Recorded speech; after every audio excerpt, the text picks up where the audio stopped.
আসসালামু আলাইকুম গাইস। বৃষ্টির মধ্যে চলে এলাম রাজশাহী ভদ্রা পার্কে। কি সুন্দর ট্রেনে করে ভ্রমণ করলাম। এখানে ছোট ছোট বাচ্চাদের জন্য অনেক খেলনাপাতি আছে। রাজশাহী ভদ্রা পার্ক নতুন করা হলো, কি সুন্দর। তাই বন্ধুরা, আপনারাও আসবেন রাজশাহী ভদ্রা পার্কে। জায়গাটা খুব সুন্দর, বাচ্চাদের জন্য খুব ভালো একটা পরিবেশ। না গেলে আপনারা বুঝতেই পারবেন না।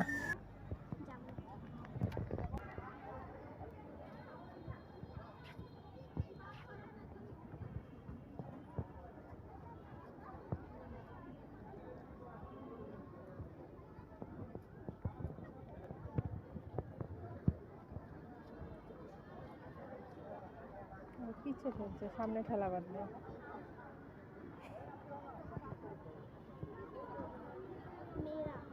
হ্যাঁ, পিছনে করতেছিল, এখন সামনে।